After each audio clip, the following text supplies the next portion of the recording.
Розділ 7. Посередині села стоїть просторий, критий зеленою бляхою будинок. Із фронту від дороги має він 4 вікна і двері. Крайнє східне вікно загратоване. Двері подвійні, мальовані гнідою вицвілою барвою. До них просто з вулиці ведуть зложені з кантястих дубових брусів сходи. Над ними бляшана вивіска з написом «Продаж вудки і лікеров» і «Габель». Літери криві, а крім того літера «К» в слові «вудки» виглядає як «Я», бо намальована навпаки. Збоку домальована пузата, подібна на 10-кілову гирю пляшка. Увесь цей будинок зо всіми своїми оздобами зветься шкальня. Є це найкращий будинок у селі, бо виставила його ще царська влада. Не була це ані церковно-приходська школа, ані якась лічниця, через те виглядала по-людському. Продавали в нім добру царську горілочку. За війни будинок спорожнів. Шкаликів не стало. Шкаличник вибрався. Одну за другою витягав хтось у вікнах тахлі. Бляха почала іржавіти. Після поселився там воєнний біженець з Радивилова і почав торгувати булками, доморобними цукерками і різним іншим крамом. За України зробили і шкальний кооператив. Продавали сіль, юхт, мило, оселедці. За большевиків кооператив пограбували. За поляків кооперативна управа сходилась на свої засідання, засідали здебільшого до рана і розходились з оспівами. Після кожного такого засідання кооператив опадав, мов вода після повені. Засідання тривало недовго. Перед роком відбулося останнє. Перевибрали управу. Замкнули кілька тузинів поіржавлених голок, 5 наперстків, пляшечку колонської води, кілька пачок шефських цвяхів і розчитали крамаря. Після того будинок заглух, занімів. Знову почали зникати з вікон тахлі. Посипався зо стін тинк, розринулися сходи. На дверях висіла велика колодка, а сільська громада щотижня сходилась і радилась, що з тим будинком робити. Тиждень за тиждень минав, а громада радилась. Колодка на дверях висіла далі. Далі зникали тахлі, далі осипався тинк. В одному куті великої кімнати стояв закурений стіл, а в столі хоронились голки, пляшечка колонської води, шефські цвяхи, старі протоколи і зовсім добрий статут. Андрій Андрійович Рона перейняв на себе головування, ходив по своїх кімнатах і думав. Тяжкі були його думи. Хотілось йому ті іржаві голки, ту воду і ті цвяхи пустити якось в хід. Але, незважаючи на всі його старання, все те майно лежало непорушно, мов зачароване. Не було ні людей, ні грошей. Стара управа після славетної діяльності заслужено відпочивала, а нової не було де взяти. Не везло Андрієві Андрійовичу, зате повезло громаді. Навесні минулого року прибув до села один чоловік. Мав расового орлячого носа, просторого від вуха до вуха рота і завдатки на добре черево. Одягнений був у сірий, потертий піджак, полатане на колінах галіфе, взутий був у старі вояцькі черевики з вовняними панчохами, в які запускав галіфе. Говорив він поспіхом, любив покпитися, бути цинічним, пускати у вічі туман, оповідати невдалі дотепи, з яких сміявся тільки сам та дядько, бо хотів дістати на борг пляшку. Всі довідались, що за якогось царя Гороха виступав він на перших ролях у малоросійській трупі Гаркавенка чи іншого Перерепенка. У нього закохувалися самі графині, княгині та різні принцеси. Під час війни він з нашої планети зник і якось вигулькнув аж в легіонах. Тут він завзято воював на всіх фронтах. В нагороду за це дістав концесію на продаж вудки і лікерів. В цій фазі свого життєвого шляху прибув він до села під прізвищем Габеля. Знайшов собі грошовитого спільника. Ти гроші, я концесія. Винайняв від селян шкальню, найняв Семена, що привіз йому кілька скриньок шкаликів, і на поличках старої монопольки знову виглядало по-царському. Габель радів, спільник також, раділи і селяни. Габель погладжував спокійно черево і посміхався. Після витягнув з-під столу скриньку з брудною білизною і, дивлячись на спільника, казав: «Ну, у суд. Можеш у суд. Може, висудиш оце?» Спільник плюнув і поїхав, а Габель лишився. Через кілька днів Габель пішов до своєї спулки, позичив гроші, найняв Семена, і на полицях шкальні знову з'явились шкалики. До нього йшли дядьки, молодиці. Несли гроші, кури, яйця. Габель жив собі в меншій кімнатці шкальні. Мав збиту з дощок постіль. На постелі лахміття і бебехи. Посередині кімнати на хистких ногах столик. На столику тютюн, яєчні скаралущі, бляшанка від сардинок, бараболина і різне сміття. Габель жив щасливо. По часі прибула до нього з Варшави Габелиха, товстенька, добряча з виглядом павіяна пані. Очі мала зелені, глибоко вкладені. Лоб весь сховався під волоссям, барви попелу із сажею. Говорила на всіх мовах нараз, але що її ніхто не розумів, вважала за краще мовчати. І це було її найшляхетнішою рисою. Щастю панства Габелів не було меж. Кожного вечора в них повно дядьків. Сидять на ліжку, на стільцях, з-під поли попивають познанську, слухають Габеля і регочуть. Габель оповідає свої пригоди з грецькими принцесами в Одесі, свої хоробрі вчинки у легіонах. Перший був герой.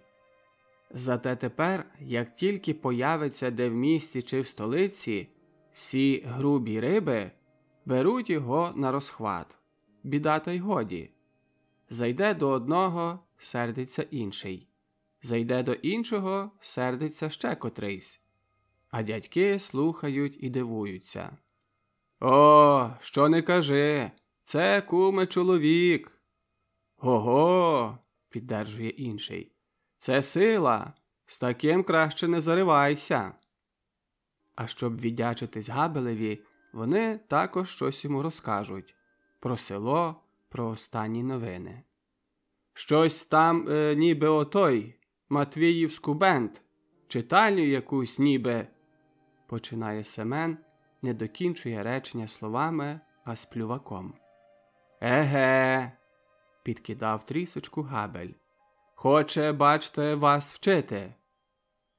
Коли б ото взяв його та перегнув через коліно та всипав 25, пам'ятав би, учитель знайшовся, ге».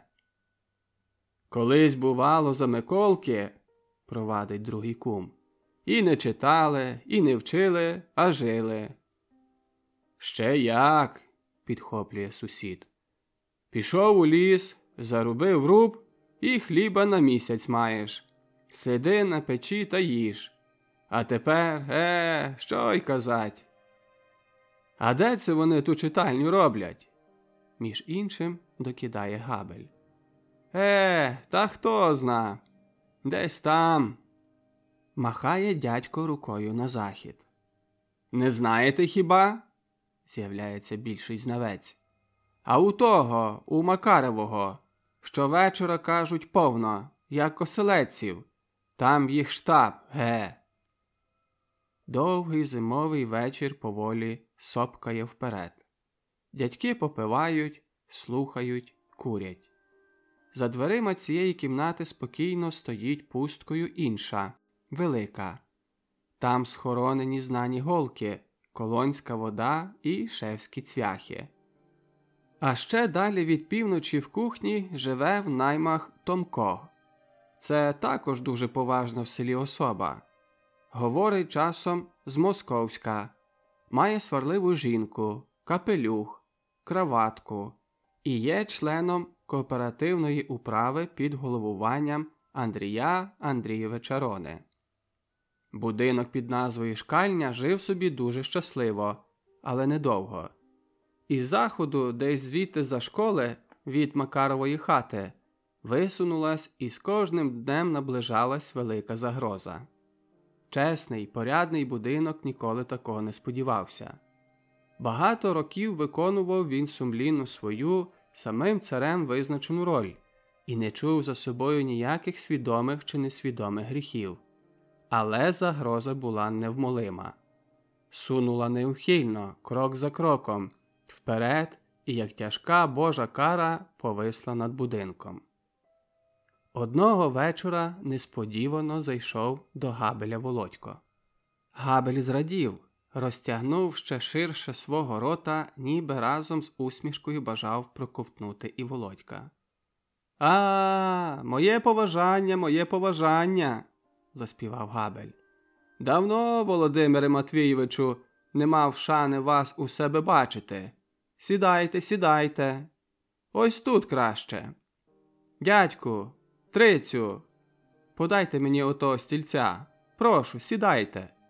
Чув, яка шкода, що моя розочка від'їхала. А як вона грає, як вона грає. Ні, минулося.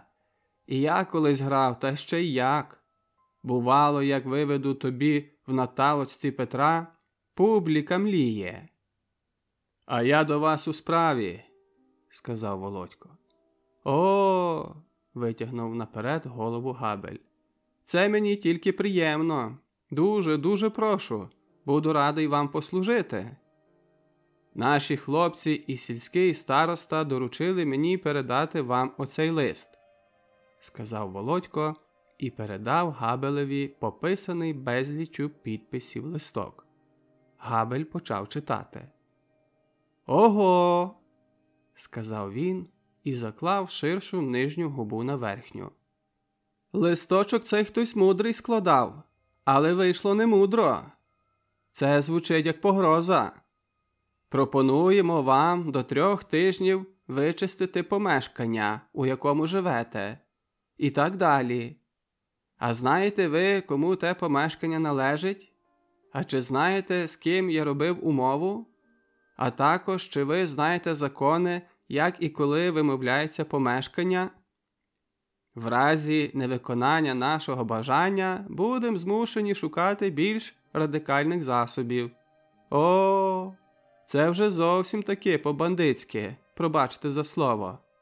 А що, коли я отак передам оце все до суду? Чи подумали ви над цим, шановний Володимире Матвійовичу? Можете передати його куди хочете, відповів Володько спокійно. Хлопці всього села так бажають, а староста, як бачите, також. Ось тут і печатка. Бажання гарне, але цього папірчика я все-таки дозволю собі заховати на спомин. Може, він мені коли й пригодиться, казав Габель. Цього вам ніхто не боронить. Можете заховати і, як хочете, навіть і дітям своїм у спадщину записати. Одначе краще вам очистити це помешкання. Знайдете собі інше, у селі їх досить. А з цілим селом задиратись не варто. А тепер бувайте здорові, будемо чекати на відповідь. Тієї ночі Володько не міг заснути. Лежав у темноті на постелі і думав. Коло нього спокійно спав його брат Хведот. Щаслива, байдужа людина. Його не хвилюють речі, що безпосередньо його не торкаються. А Володько уважно обдумував план дальшої роботи. Знав, що тепер почнеться значно відповідальніша і тяжча частина праці. Знав також, що тепер вступив у одвертий конфлікт з темними силами села. А сили ті немалі. Габель йому цього не подарує. До суду він не піде, але він має досить можливості для боротьби з хлопцями. Знав Володько також, що весь тягар боротьби впаде на його молоді плечі, і треба бути дуже уважним, щоб не зламатися під тим тягарем і не впасти. Тепер конечно читальню улегальнити. Треба увійти у зв'язки з управою кооперативу. Треба зробити безліч праці, і всю ту працю мусить зробити не хто інший, як Володько. За пару днів Володько зголосився у голови управи сільського кооперативу Андрія Андрійовича Рони. Андрій Андрійович Рона – поміщик. Під сучасну пору мав ще 25 десятин. Сам симпатичний руський чоловік, що не має нічого проти розвитку української культури. Усадьба його матері, в якій і він живе, є на південній стороні села, по другому боці долини. Спочатку старий майже висохлий став. Коло нього на греблі мікроскопічний млинок, вище під гору гайок, а далі починається великий, колись чудовий сад. Війна і революція залишили на ньому свої чіткі сліди. Стоять ще посохлі дерева, що їх розгризали революційні коні. Ніхто їх навіть не усуне. Стоять і свідчать, мов кістяки на страшному суді. Панські покої пережили також чимало. Про це свідчить кожна стіна, кожне вікно, кожні двері. Одні густі і великі кущі бозу, що оточили навкруги будинок, свідчать про те, що було колись. Андрій Андрійович мешкає тепер у флігелі, займає невеличку із трухлявою підлогою кімнаточку, що має вікно на схід. Під вікном ростуть кущі бозу. У кімнаті Андрія Андрійовича великий, завалений книжками, паперами і цигарками стіл. Рівнобіжно з ним простора, покрита гнідим, товстим пледом постіль. Під вікном круглий, розколотий посередині мармуровий столик, а на ньому розкидані шахи. Кілька стільців і велика шафа – це і все умеблювання. Володько увійшов із заднього входу. У вузеньких сінцях зустрів його малий Льокайчук Марко. Ломаною російщиною він заявив: «Барін в столовой! Сейчас доложу! Пожалуйте у комнату!» Після цього Льокайчук зник. А Володько не пішов у комнату, тільки лишився на дворі. Ціле довкілля – це щось трошки з Тургенєва, трошки з Гоголя, трошки із Щедріна. Це маленький, обскубаний острівок того старого доброго часу, коли ще були живі баріни, льокаї з їх мовою та звичками. Навіть цікаво входити у такий невеличкий музейчик і оглянути те, що минуло і ніколи не вернеться. Проходить деякий час. Ніякий барін не з'являється одразу. 50 хвилин можна пожертвувати. Потім Андрій Андрійович з'являється. Радо вас завжди зустрічаю», – говорить він по-російському і якось під кутом подає м'яку руку. «Прошу до кімнати. Тут пекельний холод. На колі в пеклі може холод бути». Увійшли до кімнати. «Давно хотів вас бачити», – піднесено говорив Андрій Андрійович. Він був задоволений, що Володько прийшов. «Чому ніколи не заходите? Марку, принеси самовар. Вип'єте чаю?» – звернувся до Володька. «Куріть, припогані маю цигарки, але село, воно вб'є мене. Ну, як живете? Дякую, Андрію Андрійовичу, живу. Прийшов до вас у справі. У справі. Раніше поговоримо про щось цікавіше, ніж справи. Граєте у шахи? Шкода, що не граєте. А я люблю цю гру. Страшенно люблю. Це, здається, найстарша гра світу. Знаєте, відколи її грають? Вже 5000 літ. І видумали китайці. Увійшов Марко із самоваром. «Марку!» – казав Андрій Андрійович. «Чому ти так незграбно несеш самовар? Це ж не горщик з помиями. Став сюди. Панові Довбенкові також шклянку. Раз-два». Марко поставив самовар і швидко вийшов. «Ну, як вам подобається мій льокай?» – запитав Андрій Андрійович. «Дуже цікавий і інтелігентний хлопчак. Вчу його на льокая, і він робить порядні успіхи. От тільки говорити порядно ніяк не може звикнуть. Надто сильний український акцент. А ви, мабуть, читали про останній турнір Альохін Капабланка? Чудесний, божеський. От хто майстер. Мій брат Юрій Андрійович – порядний гравець. Але куди? Це все одно, що Хрущ проти Сокола. Я 2 дні ходив, мов божевільний. Уявіть собі геніальність такої людини. Феноменально. Ну-ну, прошу, Володю, наливайте собі чай. Не дивіться на цей непорядок на столі. Я суворо заборонив Маркові робити тут порядок. Тепер працюю над новою п'єсою.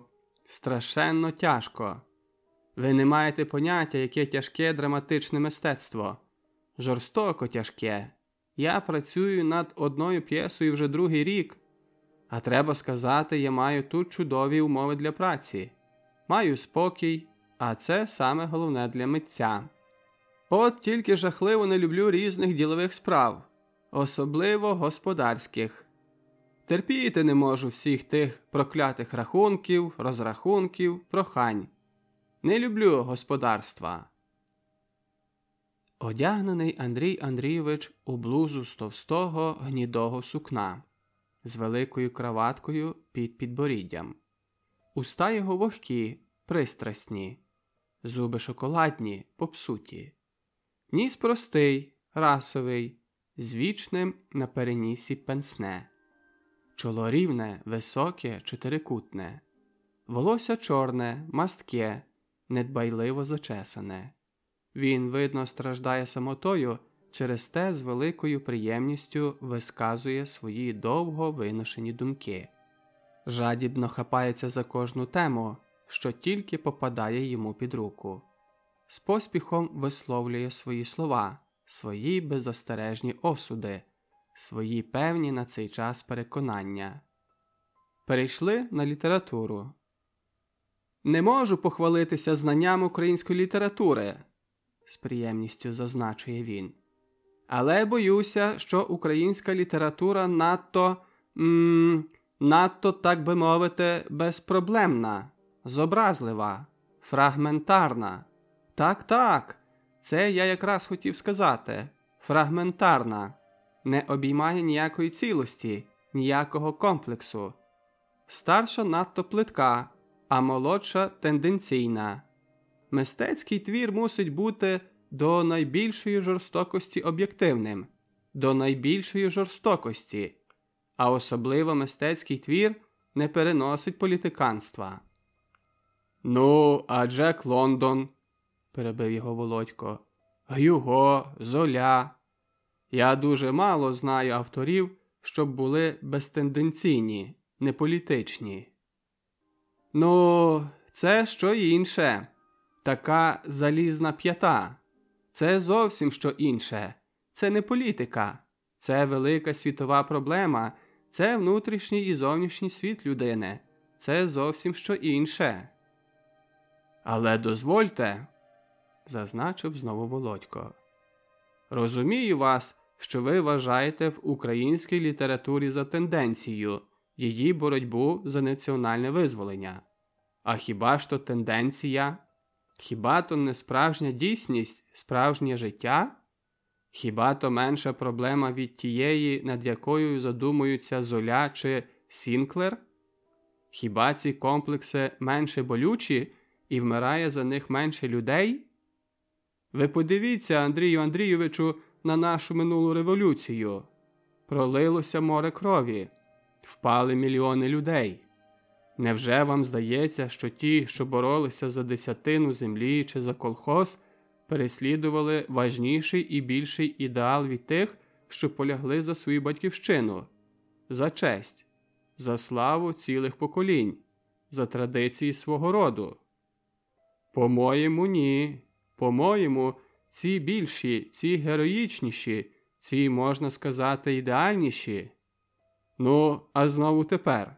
Подивіться, кожний пацан – політик, кожна кухарка – мало не міністр. Ну, як ви в якомусь своєму творі оминете політику? Будете це все оминати? Будете казати, що цього всього нема? Не признаєте оцієї нашої розмови?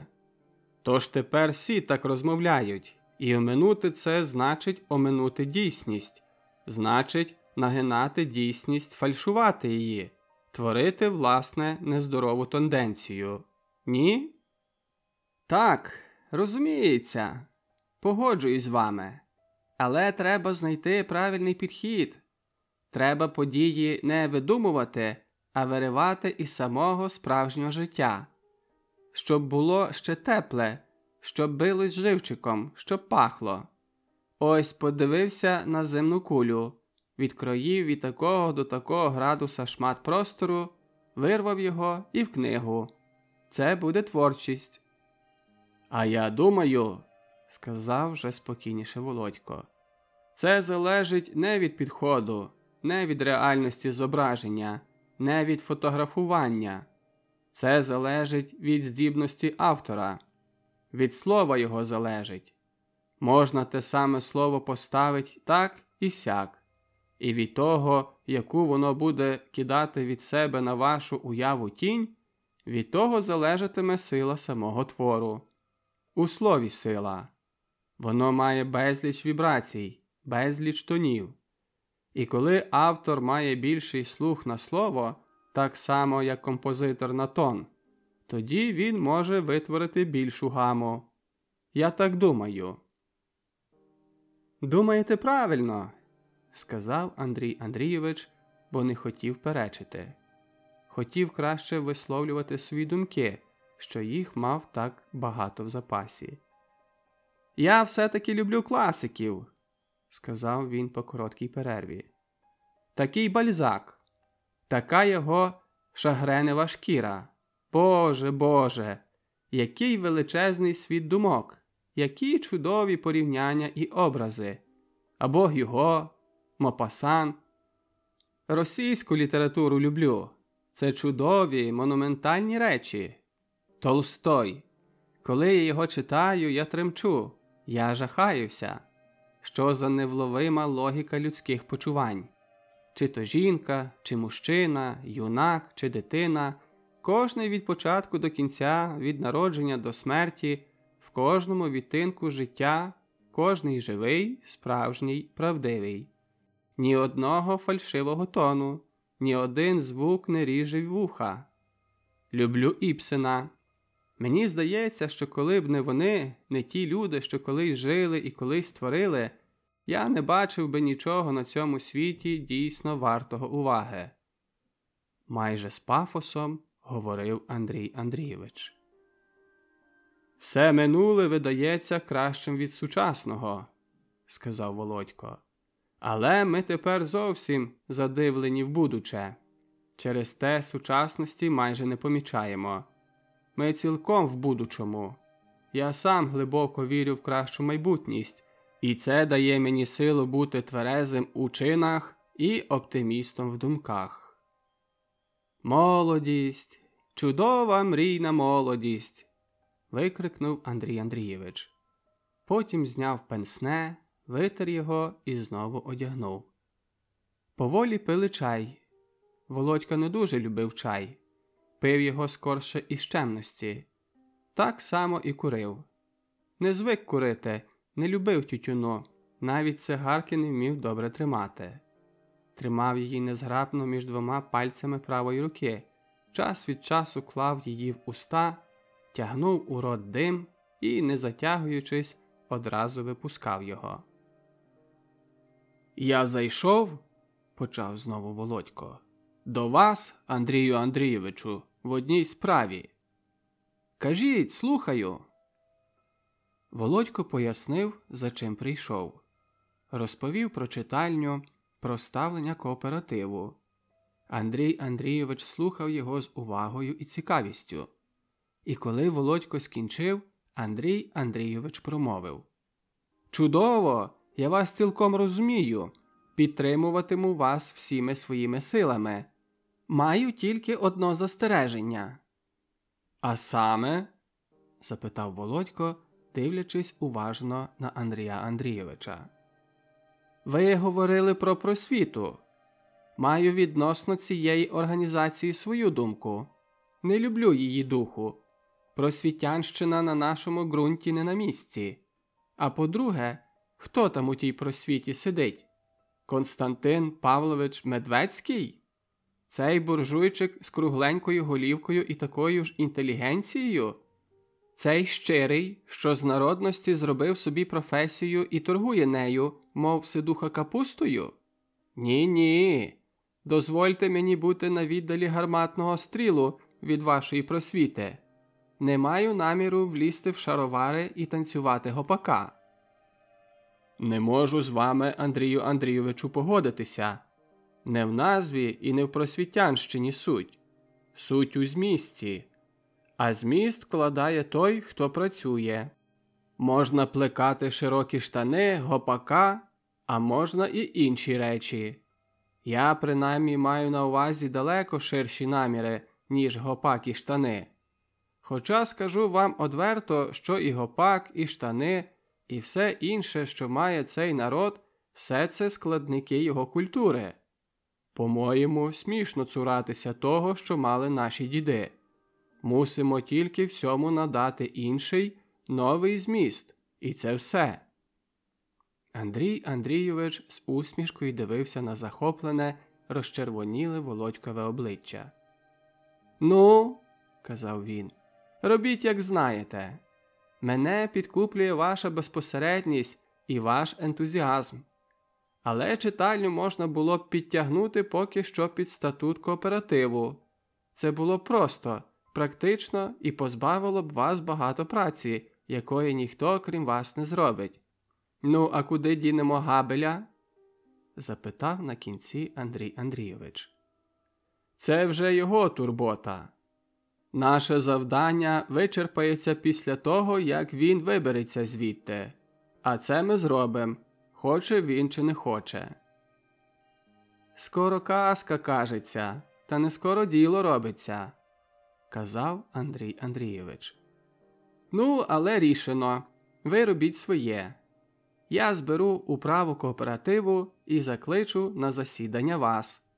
Виберемо вас інструктором культурно-освітнього відділу і віддамо у повне ваше розпорядження читальню і все, що до неї належить. Зробимо перевибори управи, затягнемо до неї нових членів з молодих, дістанемо кредит, привеземо товарів і рушимо крамницю в хід». Після поговорили ще про політику, про минулі вибори, про послів. Час ішов. Приходив і відходив Марко, щось відносив, щось приносив. Потім Андрій Андрійович прочитав уривок своєї п'єси. За цей час попільниця наповнилася попілом цигарок, кімната димом, шлунки обох чаєм. Самовар натомість порожнів, захолов. Цигарки вийшли, до кімнати несміло вступав вечір. Володько мусить відходити. Умовились про засідання і розпрощались, і Володько пішов. На старій яблуні, на вільхи, що гуртами стоять в долині над річкою, на село сходив тихий сільський вечір. Володько ступав униз, мав добрий настрій, почувався в силі. Коло обмерзлої криниці багато людей. Одні з бочками, інші з відрами. На протилежному схилі долини розсипані рухливі точки. Це сходять або виходять люди з порожніми чи повними відрами. Люди, народ. Все якось рухалось, все щось робило. Кожний має свою думку, свою турботу. Багато сіл навкруги і дуже багато таких людей. Володько думав тепер якраз про них усіх. Знав їх, бачив їх, розумів їх. А вечір все зближався. Небо зовсім затягнуте сірою поволокою. Із заходу повіває не холодний, одлижаний вітрець. Починають падати великі, рідкі, там сніжинки. Після вони густішають, летять з вітром, в'ються в затишку, б'ються об дерева, об стіни будинків, липнуть до всього. У вікнах хат засвітились неясні вогники. Люди ховались кожний на своє місце. Собаки сиділи по будах і гавкали. Вечірні півні віщували світові зміну погоди. І дійсно така зміна прийшла. Цілу ніч падав густий, мокрий сніг, що перейшов на ранок у дощ. Із заходу віяв мокрий вітер, шарпав почорнілі дерева, гонив з місця на місце неспокійні зграї ворон, що літали похилено, хрипко крякали, шукаючи поживи. За пару днів на полях з'явились чорні лисини. На дорогах проломлювався вбитий, мов камінь, сніг. У деяких місцях його зовсім не стало, і виступала чорна, рідка, ніби смола грязюка. А був це щойно місяць лютий. Недавно відпровадили веселі м'ясниці. Село повинно було замовкнути, бити себе в груди. В селі рух, в селі якась робота. Тепер же не ставало самих вечорів, як до цього часу. Дядьки, що уважно і здивовано слідкували за своєю шкальнею, помічали дивні, просто неймовірні речі. Спершу побачили, що у великій хаті, побіч тієї, де жив Габель, одного вечора з'явилося світло. Світилось довго. Пара десятків людських тіней сиділо навкруги стола. Не було перед ними ні одного шкалика, але сиділи вони довго і вперто щось говорили, щось писали, рухались, ходили. Потім дядьки бачили, що кілька людей кудись їздило, щось привозили. Потім бачили Володька і Сергія, що носили на плечах з-під дзвіниці товсті дубові дошки, що лишились там від того часу, коли робили церковну огорожу. Бачили, як їх тисали, збивали з них лавиці. Ще через пару днів помітили, що з комори дядька Каплія роблять чомусь хату. Пробивають вікна, двері, білять. За якийсь час дядьки із жахом помітили, що бляшана вивіска з написом «Продаж вудки і лікерів» щезла з дверей шкальні і з'явилася над дверима бувшої Каплійової комори. Одного дня погода видалася трохи відраднішою. Світило сонце, було тепліше. Цього дня дядьки бачили, як всі вікна, всі двері шкальні зненацька відчинилися, і всередині з'явилося з десяток дівчат. Всі вони весело співали, але мали позакачувані рукави, попідтикані аж до колін спідниці, і кожна мала скіпець із вапном. До вечора дядьки вже не могли пізнати своєї шкальні. Здивовано дивилися на білі стіни, на чисті вікна, на поправлені сходи. Відчували, що в їх село увійшли якісь чужі люди і, навіть не питаючи їх, почали господарити. Треба якось протестувати, якось боронитись. Але як? Всі ходили збентежені, стурбовані. До Габеля вже не можна зайти. Там тепер так мало місця, що один дядько Григорко, коли одягне свою нову гуню, цілком засяде весь простір. Всі розгубилися. А тим часом шкальня все мінялась, все перероджувалась, ніби в ній панував якийсь чародій. Одного дня всі вікна шкальні, навіть ті, що ніколи не світилися, ясно освітилися. У великій кімнаті під стелею висить здоровенна лампа. Світло б'є з неї, ніби від сонця, заливає велику кімнату, виривається цілим водоспадом через вікна і освічує болото дороги. І навіть з дороги побачили селяни, що всі стіни і стеля великої кімнати оздоблені вінками, якимись картинами, якимись прапорцями. Отам висять якісь 2 портрети.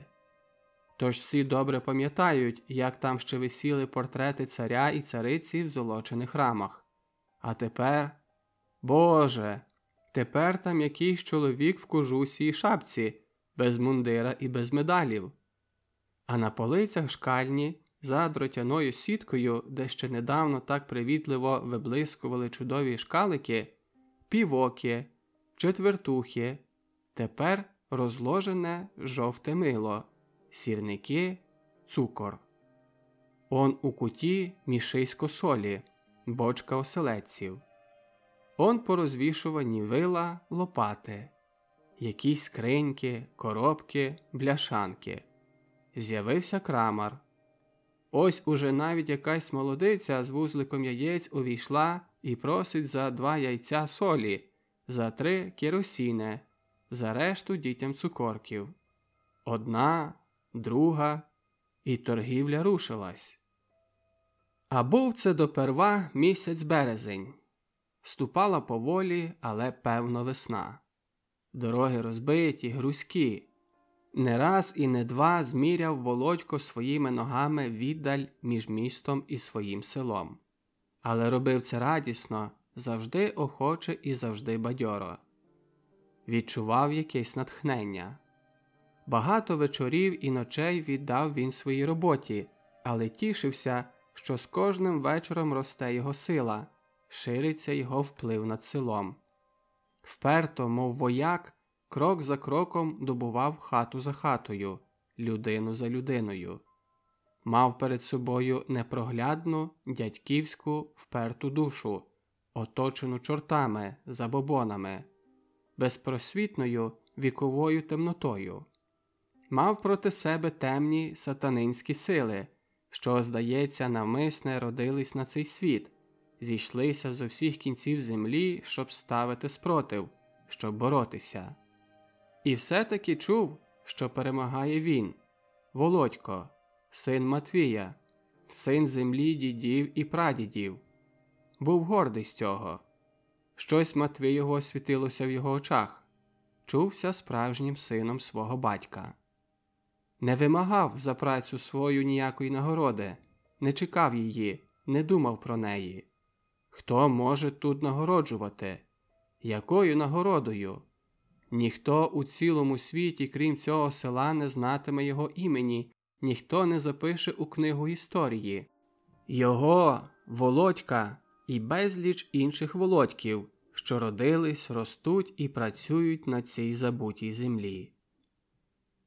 Найбільшою нагородою для Володька був день відкриття його читальні. Простора, світла кімната, набита молодими, веселими людьми. Велика лампа ясно освічує кожний кутик. Ніхто не курить, ніхто не плює. Всі сидять, всі уважно слухають. Це вже не ті люди, що їх ще недавно бачив Володько. Це зовсім інші, що прийшли невідомо звідки і сіли тут і слухають мову Володька, інструктора культурно-освітнього відділу Тилявецького кооперативу. Це зовсім інші парубки. Вони якось інакше сидять, якось інакше говорять. В очах їх рівна, яскрава думка. Волосся їх причесане. Ось один з них черговий. Він пильнує, щоб ніхто не курив тут, щоб не робив сміття. Зі стін дивляться на всіх портрети, оздоби, написи. 1000 років минуло.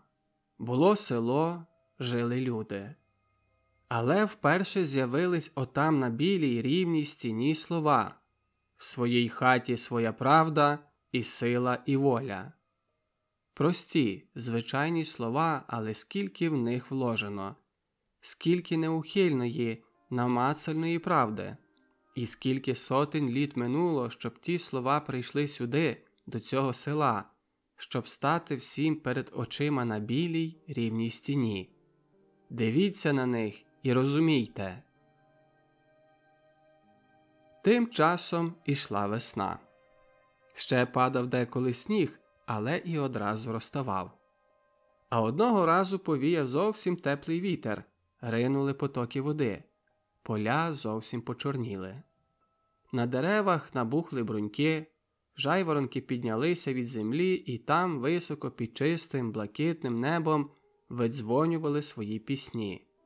Ще день, два минає, парує і протряхає земля. На взліссю виглянули перші квітки, з вирію верталися птахи. Ось закурликали десь журавлі. Довго не можна піймати їх зором, сліпуче сонце закриває їх своїм промінням, але ось все виразніше і виразніше чути їх радісний голос, і око ловить першу низку. Летять, вертаються. Були десь далеко в гостині, але ніде не є так добре, як у рідній землі. Нарешті і берези пустили барву. Ніжні, жовтуваті бруньки набрякли і нагадують краплинки чистого воску. На поле виходить oraч і закладає в мастку чорну землю плиту свого плуга. Полетіла на бік скиба. Сонце лє на неї своє тепло. Бризнули з руки сіяча зернята і опліднили її. Матвій вийшов також на поле. Як і кожного року, так і цього йде полем, сіє своє зерно. З ним Хведот. Он підходить Іван Кушка. «Боже, помагай!» – гукає здалека. «Протряхло?» «Спасибі!» – зупиняється і говорить Матвій. «Рілля гарна!» «А добре сіється!» – гукає знов Іван, хоч сам бачить. «Нічого! Вітер під руку!» «А де ж Володько? Не вчиться сіяти?» «Кожний сіє, що вміє!» – відповідає спокійно Матвій. «Я своє, а він своє, аби тільки на добру землю!»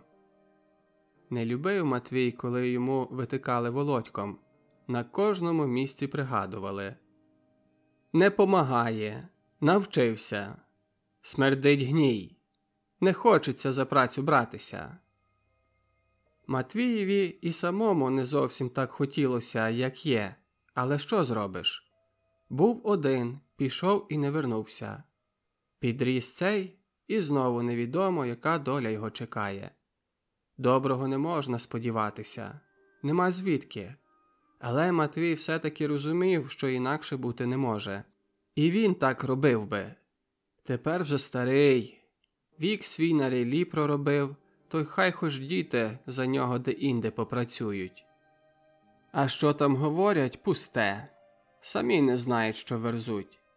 Через те не любив Матвій починати тепер розмови з людьми, навіть із сусідами. Оминав їх як міг. Любив самоту, господарство, поля. Ішов сам серед чистого поля і розмовляв з ним уголос.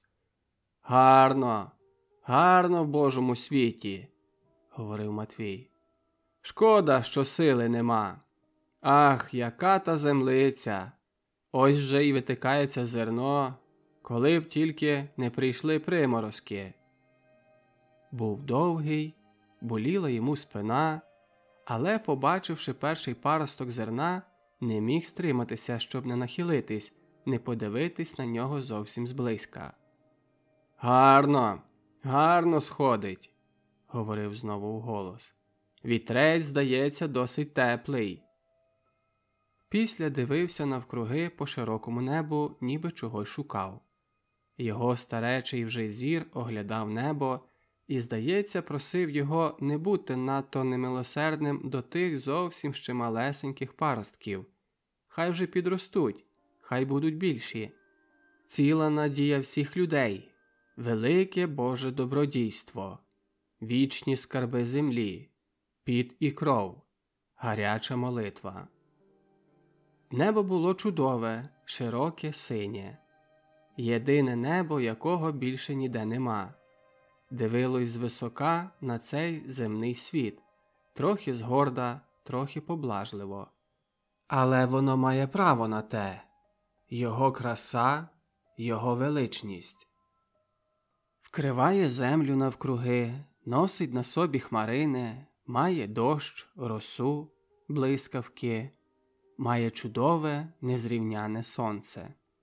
Чого ще треба тобі, дивна людино? Чого? Розуму треба, розуму.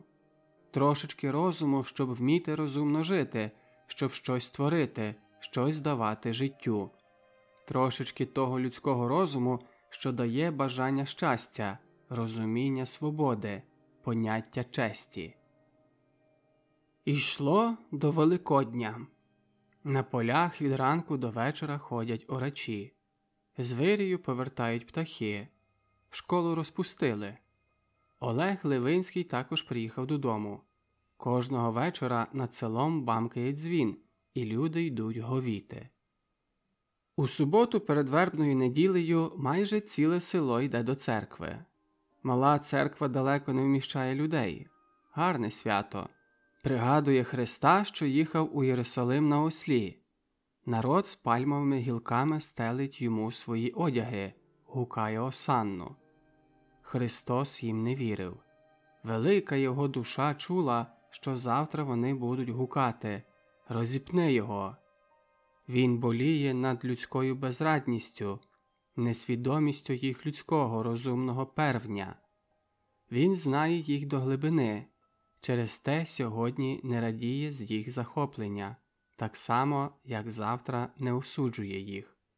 Вони не знають, що творять. Прости їм, Отче. Матвій дуже любив це свято. Не раз брав свою стару, ще за отлічіє і успіхи, даровану на іспиті в школі Євангелію, і вголос читав ті глави страждання і Воскресіння Христового. А після міркував. У житті завжди є так, діти мої. Ніколи не возгордіться, коли вас хвалять, і ніколи не падайте духом, коли вас гудять. Робіть добро і вірте в себе. У вербну суботу ціла Матвієва родина в церкві. Мати наперед всім насукала свічок. Добрих, з чистого пахучого воску. У церкві і біля церкви повно народу. Темний, хоч зоряний вечір. У церкві співають. Тісно. Григорко, деберний, вносить 2 величезні в'язки вербових галузок з котиками. Народ тиснеться. Молодий священик, що заступає хворого отця Клавдія, швидко роздає вербу. Над людьми замиготіло безліч свіжих галузок. Хто вже дістав своє, витискається на двір і засвічує свічку. 1, 2, 10, безліч горіючих свічок. Додому ще не йдуть. Стоять з палаючими свічками і чекають кінця вечірні. Обличчя кожного якесь натхненне. У темноті ночі воно ніби горить і світить. Всі рухаються. Малі хлопчики біжать ззаду і б'ють один одного вербою. «Не я б'ю! Верба б'є! Великдень за тиждень!» Володько був також у церкві. Він стояв у тісноті на крилосі в товаристві Олега, Романа і інших своїх товаришів. Він не належить до церковного хору, але став на крилос, бо в церкві нема місця. Крилос трохи підвищений, і він може дивитися понад голови народу. Спереду церковний хор. Він сьогодні у повному зборі. Там Антін, там Ілько, там Володьків батько. Незважаючи на старість, він все-таки заходив на крилос, бо любив співати. З дівчат там Настя, Одарка і Наталка. Ганка також у церкві, але вона тепер не ходить співати. Вона стоїть між дівчатами серед церкви. Володько часом поглядає на Наталку. Так рідко її бачить і ще майже не говорив з нею. Хотів би затягнути її до читальні. Там готуються до нової вистави, і добре було б, щоб Наталка взяла в ній участь. Вона, напевно, могла б грати на сцені. Вона стоїть спереду і співає. Обличчя її освітлене ясно сяйвом свічок, її очі блискучі, вії довгі і рівні. Володько бачить її у профіль. Йому хотілося б, щоб вона помітила його, але вона стоїть рівно, не оглядається, спокійна і зайнята співом. Аж коли почали давати вербу і всі заворушилися, вона також повернулась. До неї нахилилася Настя і щось їй шепнула. Наталка усміхнулася і кинула погляд туди, де стояв Володько. Це помітив також Олег. Він шепнув Володькові: «Гарна дівчина, ні?» Володько не знав, що сказати. Після промовив: «Дуже хотів би дати їй одну роль, але вона не хоче». «Дай їй, затягни її до читальні, обов'язково», – сказав Олег. Потім всі почали виходити. На цвинтарі повно народу. Володько слідкував, куди піде Наталка.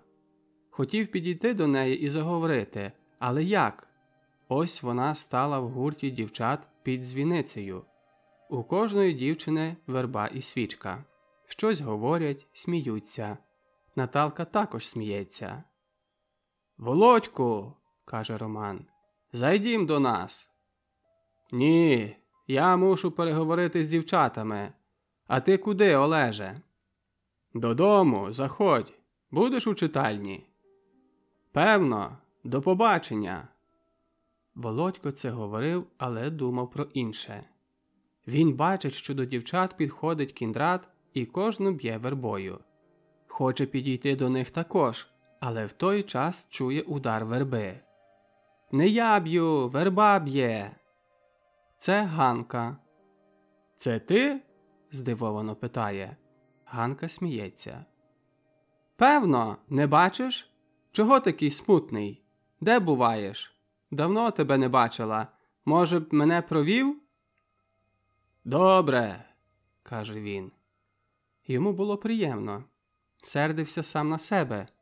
Біля нього дівчина, вона весела, вона сміється, вона щось його питає. Чому ж він не радіє з того? Чому не заговорить з нею як слід? Але він все-таки її проведе. «Не побачусь з нею», – промайнула тим часом думка. Вийшли з Ганкою на вулицю. Проти церкви біля козака натовп людей. Течія людей, що пливе поволі від церкви, тут роздвоюється. Одні йдуть направо, вниз, інші наліво.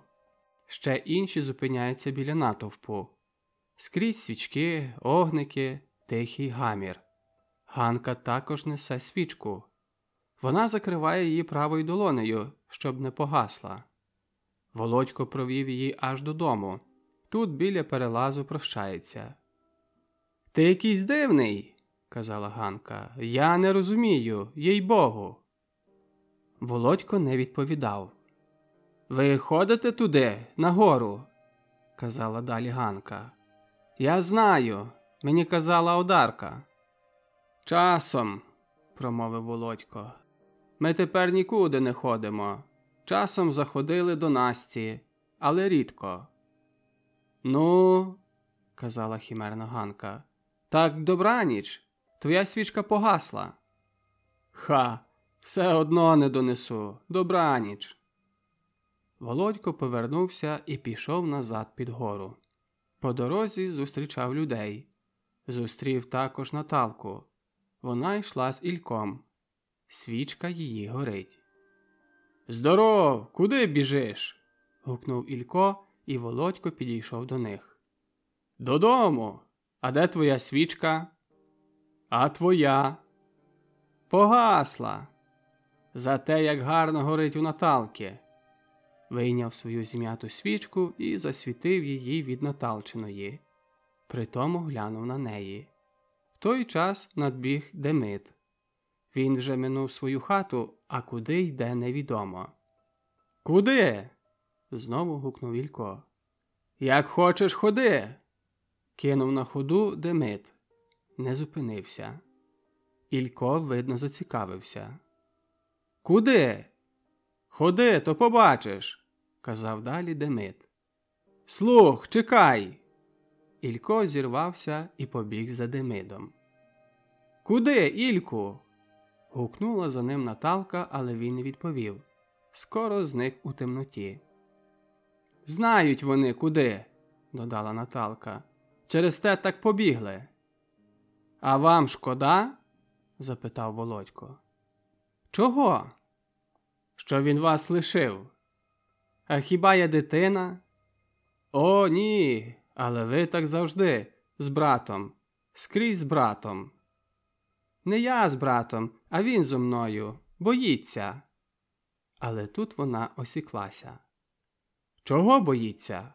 – питав далі Володько. Кинула вона байдуже. «Не варто казати. Але чого ми стоїмо? Ходім». «Провести вас?» – питав Володько. «Ви вже провели, ні? Надокучить багато». У цих словах Володько щось відчув. У той час дмухнув вітер, і свічки обох згасли. «Ой!» – крикнула Наталка. «Боже!» «Чого ви злякались? Це недобрий знак, подивіться, обидві свічки нараз, ваша і моя». «А ви вірите в забобони?» «Це не забобони, я вірю, це буде недобре». «Не лякайте мене, Наталко, я так хочу, щоб все було якнайкраще, особливо тепер». Володько чекав, що вона щось скаже, але вона мовчала. Йшли в долину, і Володько казав: «У церкві на вас дивився. Маєте гарний голос. Люблю слухати співи. Бувало, у Дермані ще малим завжди ходив з матір'ю на вечірню. Там є монастир. В той час співав семінарський хор. Ах, як це було гарно! Пригадую одну вербницю. Був я, мама, сестра Палашка і тітка Зінка. Там є великий образ Теодора Острозького. Біля образу такі східці і довгий свічник. Нас затиснули аж на східці, під самий образ. Ніколи того не забуду. Перед нами горіло багато свічок. Ми дивились через горіючі свічки на людей. Тіснота була страшна. А хор так гарно співав. Мати моя також любить співи. Вона того не каже, але дуже любить. Пригадую, як зараз, як вона молилась. На її устах, очах. Ну, мені здавалось, вона направду бачить самого Бога. Але на що я це кажу? Перервав сам себе Володько. Наталка весь час йшла біля нього і мовчала. «Вам це зовсім не цікаве», – додав по хвильці. «Чому? Я люблю», – коротко відповіла Наталка. «А мені Настя казала», – сказала вона і замовкла. «Що?» «Що ви на мене дивитесь». «А ви що?» «Нічого, що я? Кіндрат казав, що ви робите театри. Закликав нас, мене, Настю». «Ну і що?» «Настя може йти, що їй? Але мене не пускають. У нас такі сусіди, скажуть, дивись, не хоче робити, за хлопцями бігає». «Ви мусите згодитися, мусите бути з нами. Можливо, не хочете?» «Я хочу. Хто казав, що не хочу? Я пішла б. О, Боже, поговоріть з Ільком. Може, він щось скаже. А тепер добраніч». Були вже біля річки. Володько дивився, як переходила вона кладку, як переступила через перелаз і як поволі зникла у темноті. Потім повернувся і пішов вже не горою, а долиною вздовж річки до криниці. Було вже тихо, люди розійшлися. Долину залила глибока темрява. Дорога мало помітна, але Володько знає її на пам'ять. Пахне весною, бруньками, медом молоденьких листочків вільхи. Володько чує, що настрій його піднявся. Чогось йому весело. Має багато моментів життя, що їх не забуде, а до них належить і цей. Нічого особливого не сталося. Був у церкві, дивився, як роздають вербу. Багато разів був у церкві і багато бачив подібне. Але це не те. Ні. Це зовсім щось інше. У тій темноті, між полум'ям свічок, між теплом і диханням людей, між словами, зверненими до Бога, між співом родилось щось таке, що наповняє цілу його істоту. Неуявне, ненамацальне, одначе виразне. Чує його по цілому тілі, тут і тут, нервами, розумом. Хто знає, що з цього може бути? Ах, нащо це знати? Тепер на початку життя, навесні, серед співу цілої землі, що ось прокидається і починає дихати? І на другий день, і на третій Володько не позбавився свого почуття. Куди б не пішов, воно йшло за ним. Був у полі, воно там. У стеблинах хвощу, що тільки витикаються на поверхню, у бруньках ліщини, у хмаринах, що розсипані по синьому, білі такі, майже прозорі. Був у лісі, так, тут воно також з ним. М'який мох, праліски над Угорщиною, перші фіялки – все це видихає із себе те почуття. Працював, ішов за плугом, з чола падав піт. Але й тут, з-під свіжої скиби, разом із сильним запахом землі, промінювало одно й те саме всемогутнє почуття. Хотів її знову бачити. Кожний день хотів її бачити. У четвер вечором знову пішов до церкви. Це страсть. Це вечір, коли згадують Юду злочестивого і розбійника. Знову горять свічки і дзвонять дзвони. Уява родить ті чи інші вже багато разів рожденні картини, а між ними і ця, що стоїть тепер перед очима. Наталка співала на крилосі. Але після церкви не міг з нею говорити. З нею був її наречений. На Великдень також не бачив її. Першого дня розговіння відвідини найближчих, а на другий день її вже ніде не було. Навіть у церкві.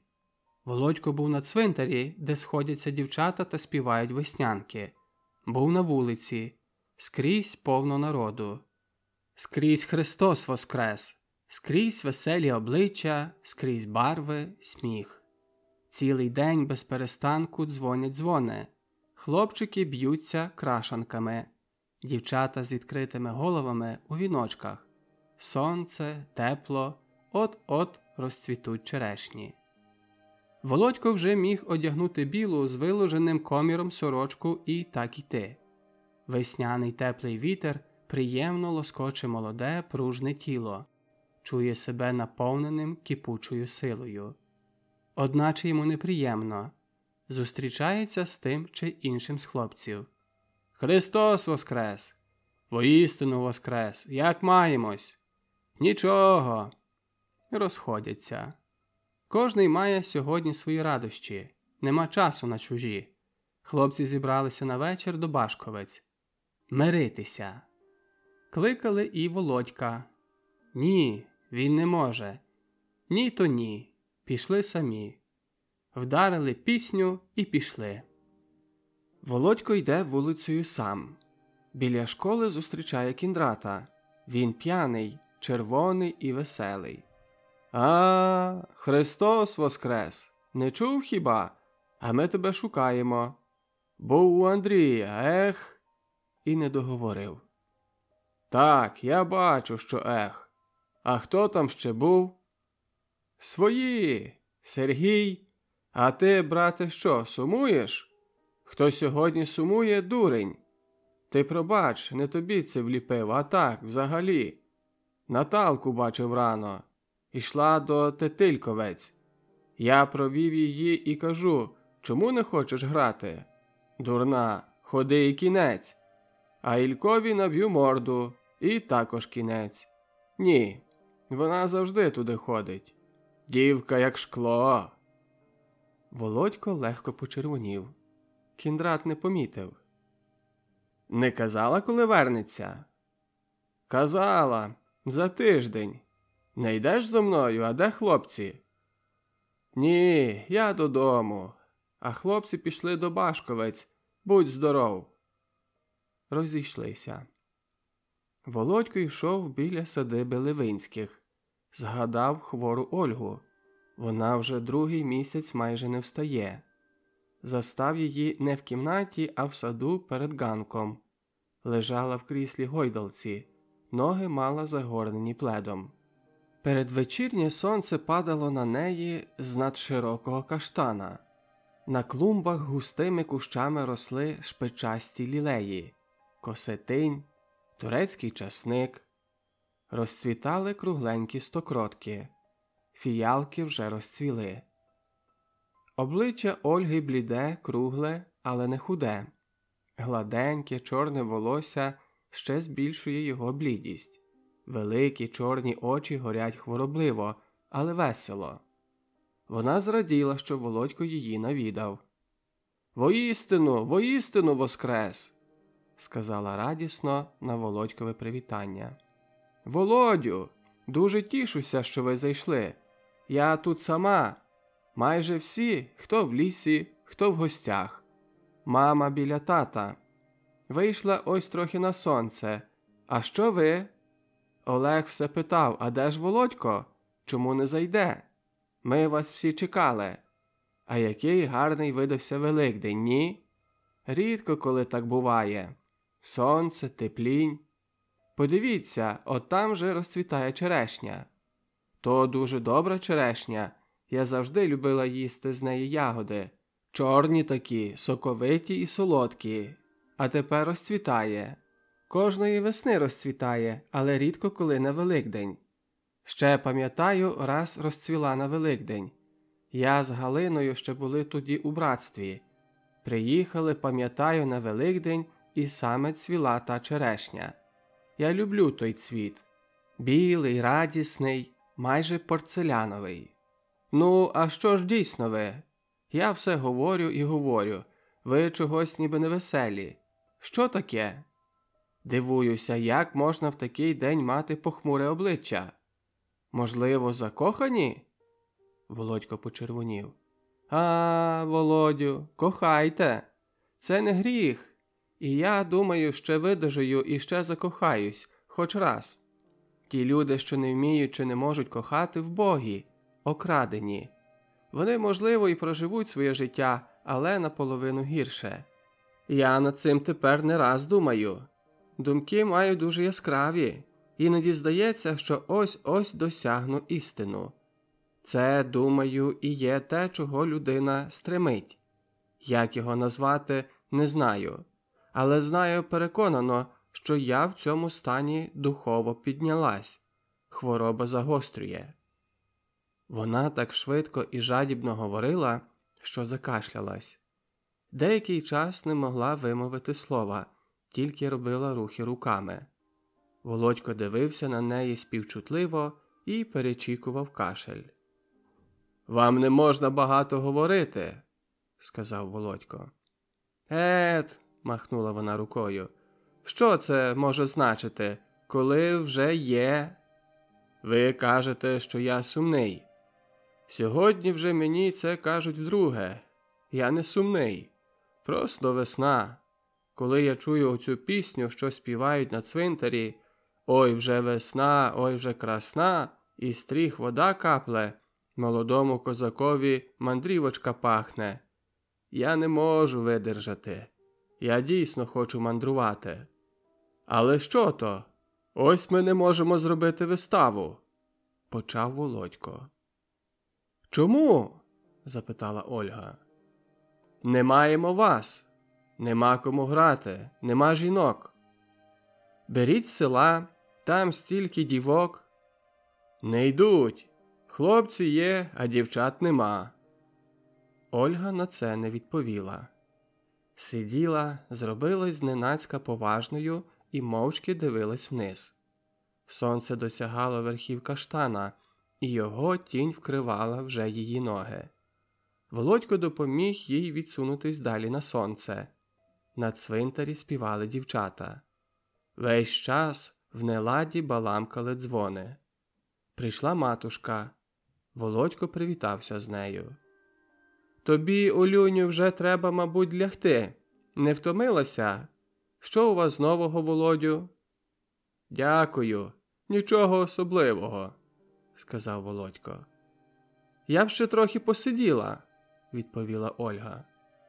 «Ну-ну, але весняне сонце, воно, знаєш, виснажує». Матушка сідає на краєчку старої лавиці. Обличчя її заклопотане. Руки тримає згорнені в пелені. Слухає Ольжині розважання, але їй не весело. Це триває деякий час. Біля церкви вмовкають співи дівчат. Чути, заспівали «Христос воскрес». Володько встає, прощається і відходить. На цвинтарі перед церквою правиться вечірня. Скрізь повно народу. Хор співає великодні тропарі. Сонце поволі, спокійно сідає за церковний сад.